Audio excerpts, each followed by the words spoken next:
Hello? Hey, there we go. Boom, we got it. We got it. No audio. Thank you. All right, thank you, Abraham and Jack. Are we good? If I'm good, give me a thumbs up because I feel like a really old man now. I can't even use my computer. There it is. Okay, great, awesome. So thank you so much, one, for jumping on this. I know today's conversation is going to be slightly technical, because we're going to be talking about finances and money and kind of how all this organizational stuff works. But the reason why I want to cover this with you guys today is because a lot of people, as they're thinking about missions, as they're thinking about missionary work in Japan, you don't really know what that means, how you get sent, any of that stuff. And I wanted to do this so that way, by covering finances and stuff, you kind of know what the back end of missionary work looks like. Because the front end, it's like I'm speaking in terms of a developer, like a computer developer. Like the front end is like the website that you see. The back end is like the database and stuff that nobody sees on in life. But it has to all be there for it to work. It's the same thing with missionary work. There's a lot of stuff that happens behind the scenes that you don't see. And so I wanted to talk about that so you know kind of what to expect and what you're walking into as you're considering missions, in especially a long-term capacity. And so I was thinking about this the other day about how long I've been in this space. I'm 31 right now, but I was thinking about, man, I got approved to be a missionary about 8 years ago with our current board. And before that, I was around the missions, missionary space as well. So I've been in this field, I guess you could say, for about 10 years now, in or around this field for about 10 years. So I'm sharing with you some of my experiences from that time. I will let you know that there are different ways of doing this. And so it's not just one way, there's different places, there's different organizations, and we're going to try to talk through some of that. This is not a comprehensive video that covers every single possibility, but just take it as general advice. The other thing I do want to preface this with is this is not tax advice or legal advice. I am not a tax professional. I'm not a lawyer. I'm saying this because it makes my video sound a little more professional. But just take everything I say with a grain of salt. Take what everybody says with a grain of salt and go from there. So, a couple things that we want to talk about today is one, how are you going to fund your life and work in Japan? So there's a couple different options. One is you just get a job, and this is commonly called tent making, from when Paul had to spend some time making tents, and he worked alongside Aquila and Priscilla to make tents and fund his and make a living while he was doing ministry. It's called tent making, marketplace ministry. That's a possibility. There's some benefits to doing that in Japan, one, or anywhere actually. You get to meet more people. You immediately have contacts from your workplace that you're rubbing shoulders with, so you're not starting from complete scratch. So that's super helpful.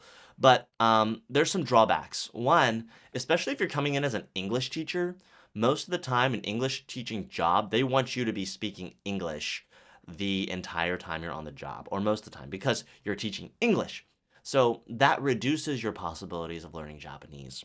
And the other thing is, you probably need a little bit of specialization in a certain field, like a bachelor's degree in something, like education, to get an English job. If you're going an engineering route or something else, finance, you're going to need a little bit of experience or expertise because we have a lot of people who can do similar jobs here. So, what do you bring to the table that a company would want to go through all the trouble to bring you into Japan to fill that role?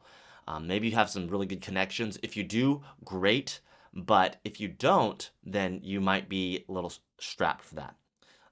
So that's one way, is being fully funded through a job. They help you, they're paying you, and then you try to do ministry on the side. That's one way. The other way, and that's the way that we're going to be focusing on today, that's the one that I have most familiarity with because that's the space that I am coming from, is where you are funded by supporters or your organization, and you come in. There's some really good benefits to this, including you get the time to actually hone in on language, ministry, and cultural adaptation when you're in the country. Because if not, you're basically just thrown into a work environment. They'll work you through some, cross-cultural conflict dealing stuff. But at the end of the day, you're on your own. Whereas if you're funded, you can take the time to dedicate to learning the language, learning the culture, learning how to do ministry in that culture. Now, the drawbacks are you don't get a set of contacts or connections handed to you through a workplace. So some people, they might be fully funded and actually might start working a part-time job somewhere just so they can meet people. But that's not their primary source of income. So we're talking today about that second fully funded, full-time is what people would consider it, full-time missions work in Japan. So, some people, they just show up, right? They're like, I want to go to Japan. I want to tell people about Jesus. They just show up. They have a job. That's great. But today we're talking about fully funded outside sources. So there's different ways you can do this. One way is you're just sent out of your church. So basically, your church is like, yeah, we think this is great. We're going to be behind you, and we send you out, go over there, do something for God. That's one way. Another way is your church essentially partners with a mission board. And so this organization, these are not in the Bible, so there's a lot of controversy even in the missions space about whether or not to have them, etc. But essentially, most of the time, mission boards are there and they say, we are there to help churches. And what they do is your church says, we want to send this person out. The mission board says, okay, we will help you send this person out. And the mission board is going to have a lot more of those details about how to handle money, how to help you get to the field. Some training, financial training, how to raise money. Now, there are two different things that you need to consider when looking at boards. Because most mission boards that you're going to talk to in the US have experience with the US side of things. How to handle your taxes in America, how you're going to be compensated. Are you going to be a W-2 or a 1099? And there's different organizations do that differently. So I can't speak for everybody. I'm currently a 1099. How you're employed. But not every organization has experience with Japan. And so that's the other factor that you're going to want to consider as maybe you're looking at organizations as you are contemplating. Because if they say, yeah, we have this many families in this many places, but what about Japan? Because there's a lot of bureaucracy, there's a lot of paperwork, and essentially, if they don't have any connections or experience in Japan, you're going to basically be what's called what we would consider an independent missionary. Because yes, you have a board behind you, but you don't have any support systems in Japan to help you get through everything. So essentially, you're still on your own when you're here. So you've got a board that handles your stuff in the States, but over here, figure it out yourself. So these are some things you have to consider when you're actually looking at a mission board to go full time. And if you have the choice, I would recommend going with somebody who actually does have experience and connections and can give you some guidance here. That way you're not having to figure out stuff from scratch because it's a headache and it takes a lot of time and you wade through a lot of stuff and you ask 10 missionaries and they'll give you 10 different opinions and you're like not sure what to do. It's very frustrating sometimes. So I recommend if you have the option, find a board if you're being sent out of your church that has experience in Japan specifically if you're looking at Japan. You want to consider that. All right. Now, the just show up, they're considered independent missionaries. So they're not with a mission board. They're just sent out of their church. Well, there's some of those in Japan as well. God bless them. Some of them are doing a great work. But we're looking at full-time missions today. So the question is, though, where does that money come from, right? Like, if you are working full-time as a missionary, where does that money come from? Okay, it's obviously, right, like, oh, it's a work of faith. Okay, but one of the former deacons at the church that I'm a part of said, this is a faith-based ministry until we have to pay the bills, and then we need money. Okay, so we need money. Like, where does that money come from? We don't just print it. So where does it come from? So there's a couple of different ways that this happens. For example, if you are with the Southern Baptist IMB, some of their missionaries are essentially salaried employees of the IMB. So they're on salary. They're on basically staff through them. That's where they get their money, if I'm understanding their structure correctly. Now, others basically will have to raise money. So you're not a salaried employee. You have to go and raise money and ask for donations, essentially, financial partnerships, and they will send in that money, and that's what you use. Um, there's two different ways, usually through churches. We have a large chunk of our support coming from churches, and then there are individuals who will support you doing that. Um, and one of the benefits of having an organization that's behind you, instead of just being like, hey, just Venmo me the money or whatever, is taxes. Okay. So when you're considering missionary work, there's a couple things. There's what you need to live, but then there's also ministry expenses, right? Like if we're renting a building for a church or if we're printing a bunch of tracts or whatever, if all of that money is just being sent directly to you, then you have the responsibility to fill out all those expenses with the IRS and deal with all of that, which can be kind of scary because if you miss something, then every single dollar that comes in could essentially be taxed. So even though you're using it for a ministry purpose and it's not really your income, the IRS might see it as taxable and send you a tax bill for it. So you want to be careful for that. Also, if you're sent through an organization, you have a little bit of, you can provide tax deductible donations. If they're just sending you money, the donors aren't going to get any tax write-offs. But if you are through an organization, they can send that to your donors can send that money to the organization. They get a tax write-off if it's a nonprofit organization. So churches, individuals. So there's different ways to do this. There's different books and resources. Different organizations have different strategies on how they do that. So I'm not going to go into all the details on how to do that. There's books on how to do this basically, and different organizations provide the training. So depending on which mission board you're with or which organization you're going through, they would provide that training for you to consider. Now, there's different pros and cons when it comes to raising money from churches versus individuals. For example, churches, those are more of long-term partnerships, multiple years. Whereas individuals, if a financial crisis hits, if people are struggling a little bit financially, job transition, you're probably going to lose that support a little bit more quickly. So it's better for like a short-term thing. So right now we're actually accepting applications for our internship program. They'll be starting in 2026. If you're on YouTube, there's a link in the description. I dropped that in there earlier for reachingjapan.com/internships. That has some of the details, the short internship and standard internships. But we are actually recommending people to raise support from individuals for that 2-year internship period. You can raise the support a lot faster. You can have people partnering with you and praying with you and kind of try to expedite that process. But as you transition to maybe a more full-time career, essentially 5, 10 years, you're looking at maybe wanting to get a little bit more support from churches as well. So that way churches can partner with you and their congregations and provide some of that. So I wanted to talk to you about that as well. So, um, let's see here. All right. So we have been talking a little bit about mission boards, mission agencies, the pros and cons. Um, and even when you're on an internship, there are different ways to do that. You could go through a mission board. You could be strictly through your church and just have us be the receiving end.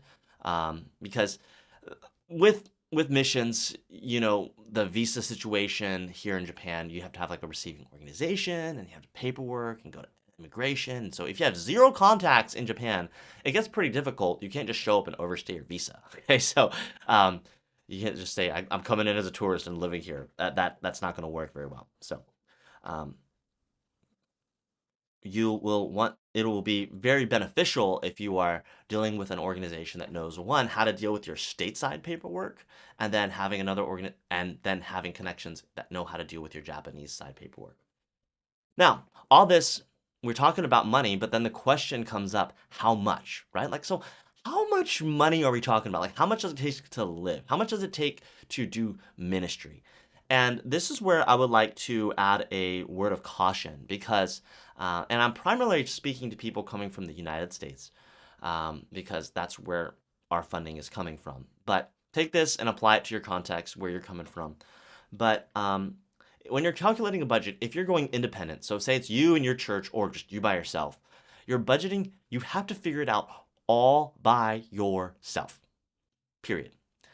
And the problem with that is there's always stuff that comes up that you weren't expecting. So if you're having to figure out a budget by yourself, ask a ton of people. There's another link in our YouTube description about questions to ask on a survey trip. Um, some of those questions are financially related. Um, Ask a lot of questions and ask people what they need and how much they've raised and how much they're using, what their ministry fund looks like, what their personal finances, how much their personal salary looks like. That way you get a better estimate. And another thing is your budget's going to vary depending on where you are. I'm really skeptical about the people who are saying in Japan it's like this or Japan's like that. If you watched any of our other videos, you know that I'm very against that because depending on where you are in Japan, your budget could be very different. Like in the United States, are you in the middle of a field in South Carolina or are you in New York City? It's going to vary greatly depending on where you are. Like our city, it's a lot cheaper to live than, say, downtown Tokyo, even though we're close to the center of the city. I'm one train stop away from one of the hubs where three train lines intersect, but an apartment here is one third of the cost it would be to something similar in Tokyo. So um, you've got to look at where you're going to be and not just Japan is. That's a consideration.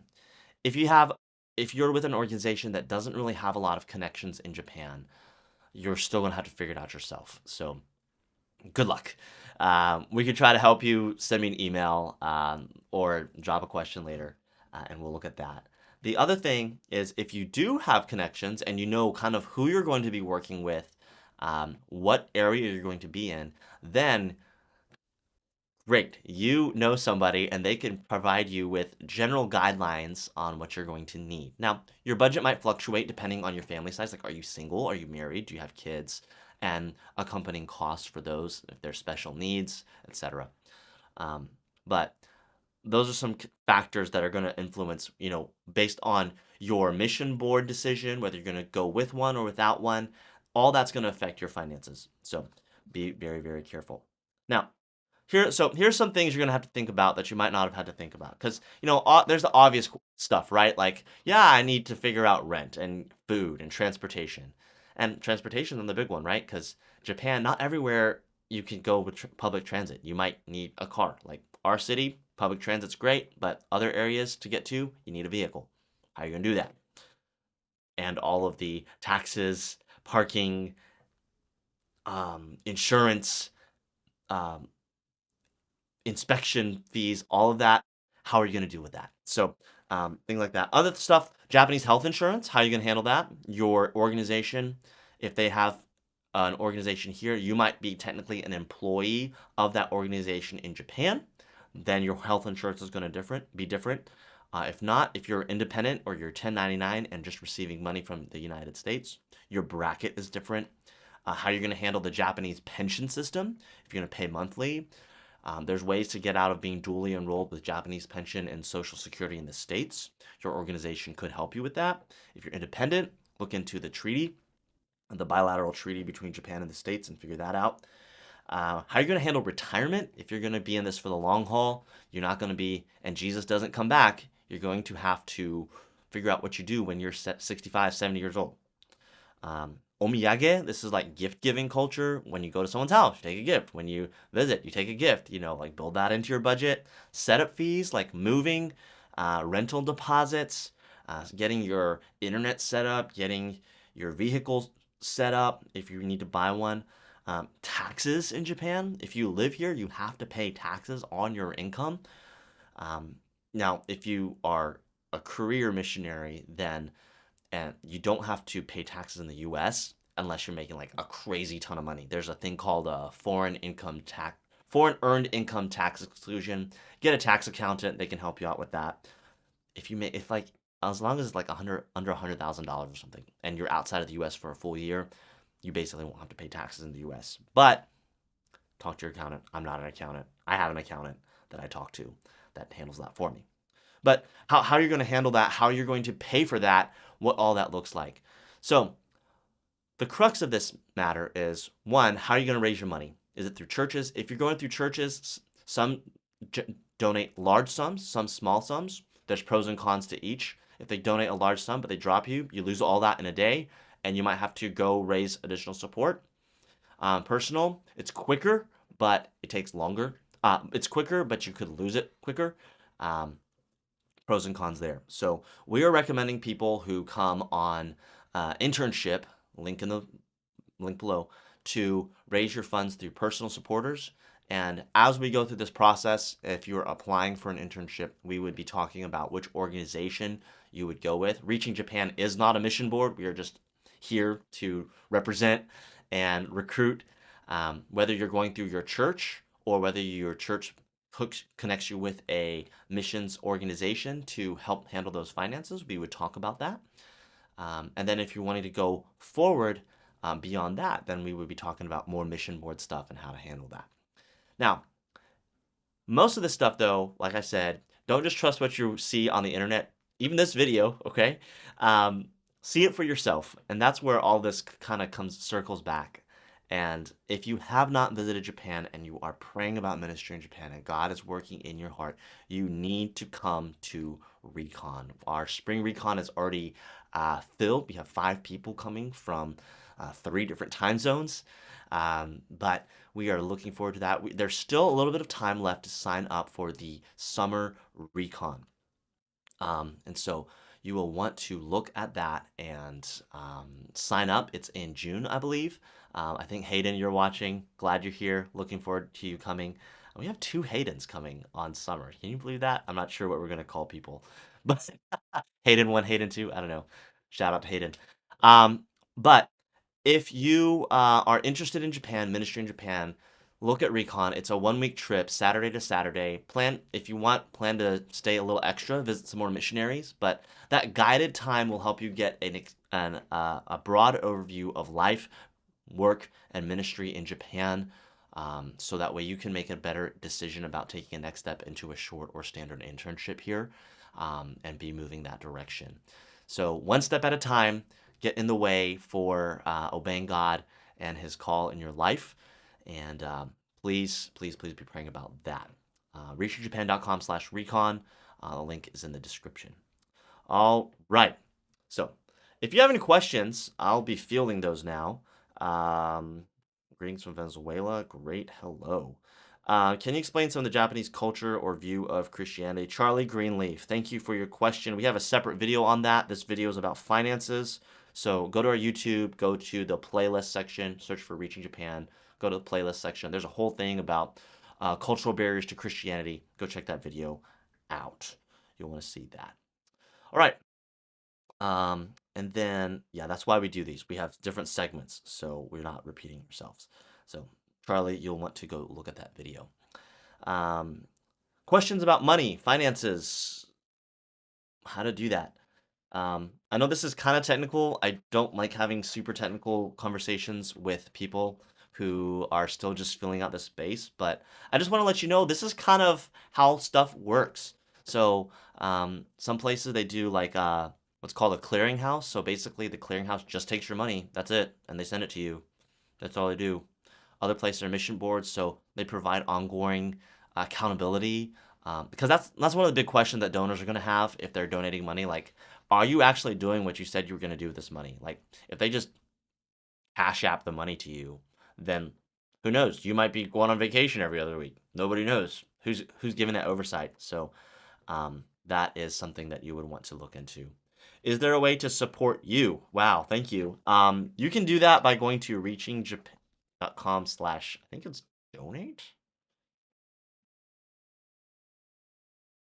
I think that's the link. No, it's give. It's give. I'm sorry, I don't remember the link. That page doesn't exist. I don't even know my own giving page. I'm so sorry. You can tell I'm not in this for the money. reachingjapan.com/give. That's how you can give to me. Okay. Sorry about that. That's how you do that. Thank you.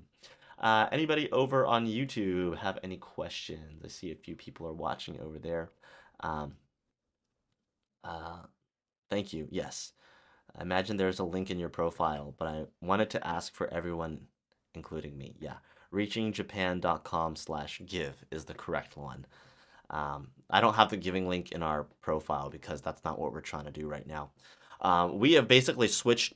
Originally, our profile was for fundraising and doing all that, but we made a pivot last year. We wanted this account to really be about helping people and onboarding people into the missions space and providing resources for people who are thinking about and heading to Japan for missionary work. So that's why we've made that pivot a little bit. But it's still there. That link is still there somewhere on the internet, so you can find it if you're doing that. Great. Thank you so much, guys, for jumping on this, hanging in there with us to the end. And always, if you have a question about some of this stuff, I'd love to hear from you. Send me an email or send us a DM after the fact, and we'll try to answer the best we can. So, looks like there's no more questions, so I will wrap this up. Thank you so much, and have a great one. Bye.